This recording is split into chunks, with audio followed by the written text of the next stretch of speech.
There's a moment when people open their banking app and immediately feel a tightness in their chest. They weren't planning to spend this much. They're not even sure where the money went. And the first thought that usually shows up is, I'm just bad with money. I've noticed something about that thought. It shows up in almost everyone, regardless of how much they earn. I've noticed that when people talk about money mistakes, they focus on the last purchase, the thing they bought, the moment they clicked buy.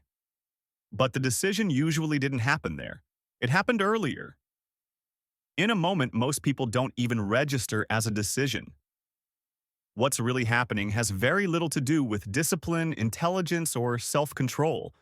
It has everything to do with how the human brain is built. Your brain doesn't experience money as numbers. It experiences money as emotion, relief, anticipation, comfort, distraction. When you spend, your brain often isn't trying to make a financial decision. It's trying to regulate how you feel. This is because the brain is constantly scanning for ways to reduce discomfort and increase reward. And spending does both, quickly. Even small purchases trigger a release of dopamine. Not because the item matters, but because your brain interprets the act of buying as progress, reward, or relief. From the inside, it feels like a reasonable choice, like a small treat, like something you'll deal with later.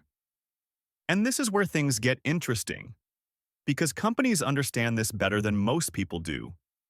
They don't design products around logic. They design them around emotional timing.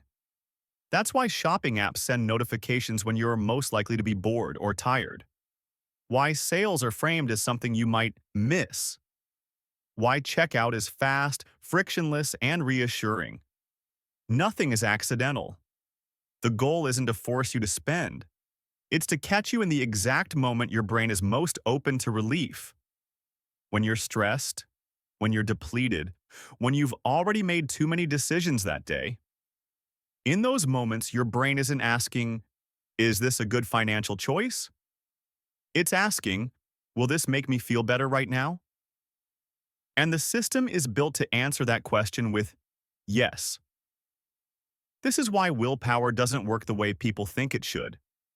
Willpower assumes you're making a conscious decision. Most of the time, you're not. So, it's important to say this clearly. This isn't a self-control problem. It's not a character flaw. And it's not a sign that you're irresponsible. Your brain is responding normally in an environment that's been engineered to take advantage of it. If someone else had your brain, your stress levels, your habits, and your environment, they'd likely make the same choices. Once you understand that, the shame starts to loosen. And when shame loosens, awareness can finally do its job. There's one small thing that helps interrupt this pattern.